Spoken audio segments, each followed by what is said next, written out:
Good morning, જય શ્રી કૃષ્ણ. ફરીથી સરસ નવો વિડીયો લઈને આવી છું. આશા રાખું છું મારા આ વિડીયોને પણ તમે જરૂરથી લાઈક અને શેર કરશો અને સાથે ચેનલ સબસ્ક્રાઇબ કરજો, બેલ આઇકન પણ પ્રેસ કરી દેજો. તમારો ખૂબ ખૂબ આભાર. આજે હું તમારી સમક્ષ નવો વિડીયો એ લઈને આવી છું કે ભગવાન શ્રી કૃષ્ણને સંબંધિત પ્રતીકોનું રહસ્ય શું હોય છે. હવે તમને એવું થશે કે ભગવાન શ્રી કૃષ્ણને સંબંધિત પ્રતીકો કયા કયા? ઘણા બધા છે. હું તમને જણાવું, ચોક્કસ તમે સાંભળજો અને આગળ શેર પણ કરજો. ભગવાન શ્રી કૃષ્ણના દિવ્ય અને ભાતી ગયેલ જીવન કાર્યોને સારી રીતે પામવા ભાગવત, વામન પુરાણ, મહાભારત વગેરેમાં પ્રયોજાયેલા કેટલાક પ્રતીકોનું રહસ્ય આપણે સમજવું પડશે. શ્રી કૃષ્ણ સાથે સંકળાયેલ મોરપીંછ, બંસરી, સુદર્શન ચક્ર, ગાય, કાલિય નાગ જેવા પ્રતીકોનો ભાવ પામવાનો આપણે પ્રયત્ન કરીએ. લીલા વિહારી શ્રી કૃષ્ણના નવરંગી વ્યક્તિત્વની યશ કલગી અને એટલે મોરપીંછ. બાલકૃષ્ણ તો કુદરતના ખોળે ગોપીઓની સંગે રમતો ખેલતો કુંજ બિહારી નટકટ લાલો છે. તે એવા સૌંદર્યના પ્રતીક સમા મોરપીંછને માથે ધારણ કરીને માનવજાતને કુદરતના ખોળે રમવાનો સંદેશ આપે છે. આ હતું શ્રી કૃષ્ણનું સરસ એક પ્રતીક મોરપીંછ. હવે વાત કરીએ તો શ્રી કૃષ્ણના મુખ કમળમાં બંસરી છે, જે એમને ખૂબ પ્રિય છે. બંસરી જીવનનું સંગીત રેલાવે છે.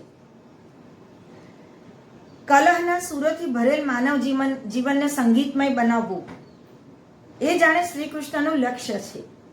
ભાગવતના 10મા સ્કંધની રાસ પંચા અધ્યાયમાં શ્રી કૃષ્ણની લીલાઓનું અમૃત ભર્યું છે. શ્રી કૃષ્ણ બંસરી વગાડે છે અને ગોપીઓ રાસલીલા રમવા માટે પહોંચી જાય છે. ભક્તિ રસથી છલકતી આ રાસલીલા એટલે પરમાત્મા શ્રી કૃષ્ણ અને જીવાત્મા ગોપીઓ વચ્ચેના નિર્મળ પ્રેમ સંબંધનું પ્રતીક. શ્રી કૃષ્ણની મોરલીનો નાદ વિસ્તૃત બ્રહ્મનાદ છે.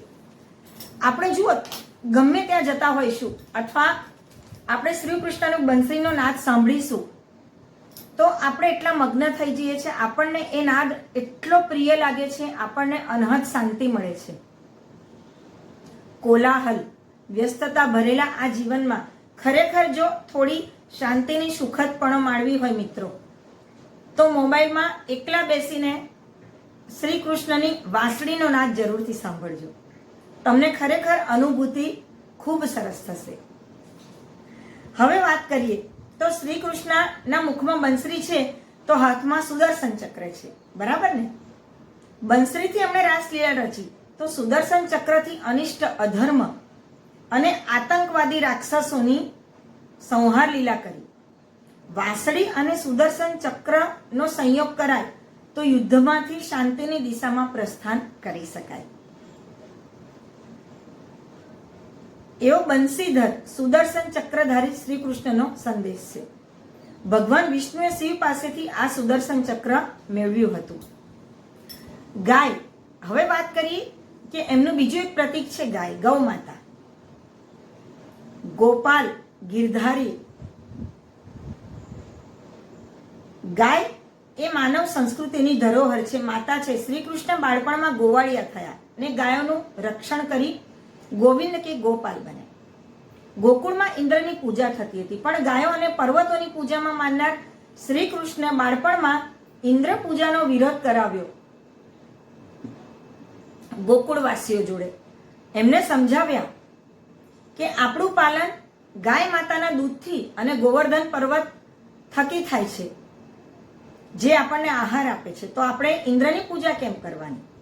એ રીતે એમણે ઇન્દ્ર પૂજાનો વિરોધ કરીને ગાયો અને ગોવર્ધનની પૂજા પ્રવર્તિત કરી.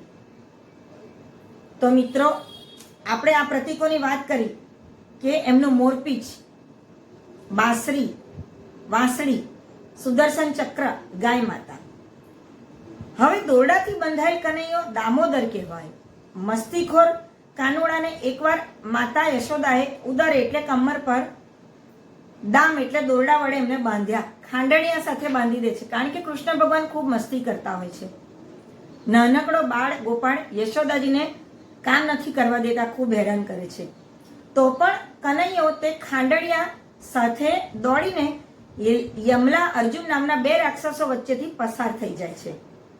જો તમે ભાગવત વાંચશો તો 10મા સ્કંદમાં શ્રી કૃષ્ણ લીલામાં આ વાત જરૂરથી છે અને એ રાક્ષસો ભય ભેગા થઈ જાય છે. બીજું, શ્રી કૃષ્ણ યમુનામાં કૂદકો મારી એમાં રહેલા કાલિય નાગનું દમન કરે છે. જળ કમળ છાડી જાને બાળા, બરાબર ને? કાલિય નાગની વાર્તા સર્વેને ખબર હશે. નાગનું દમન કરીને યમુનાજીને ઝેર મુક્ત કરે છે. આ દ્વારા સંસારના અસામાજિક તત્વોને નાથવાનો સંદેશ અપાયો છે.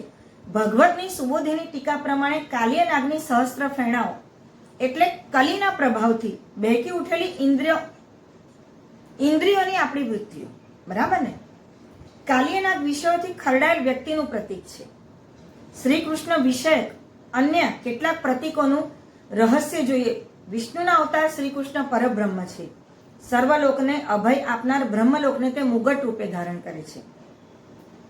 નાશવંત શરીર અને ઉત્તમ જીવ એ 2 વિષ્ણુ સ્વરૂપ શ્રી કૃષ્ણના કાનના કુંડળ છે. ભગવાનના કંઠમાં રહેલ કૌસ્તુભ મળી એ પણ ચૈતન્ય સ્વરૂપ આત્મજ્યોતિનું પ્રતીક છે, એમ ભાગવત પુરાણ કહે છે. વનમાં ગાયો ચરાવતા શ્રી કૃષ્ણને એમની ગોપ સખા અને ગોપીઓ પુષ્પો અને ગુંજામાં ફળની માળા તૈયાર કરીને પહેરાવતા, તેથી શ્રી કૃષ્ણ વનમાળી કહેવાય. શંકરાચાર્ય કહે છે 5 મહાભૂતોને 5 તન્યાત્રાઓ રૂપી વૈજયંતી નામની માળાને ધારણ કરતા હોવાથી શ્રી વિષ્ણુ શ્રી કૃષ્ણ વનમાળી કહેવાય. તો મેં તમને આ શ્રી કૃષ્ણના પવિત્ર પ્રતીકો વિશે માહિતી આપી. આશા રાખું છું કે તમને આ વિડીયો ગમ્યો હશે અને મારા આ વિડીયોને તમે જરૂરથી લાઈક અને શેર કરશો. ફરીથી મળીશું. જય શ્રી કૃષ્ણ.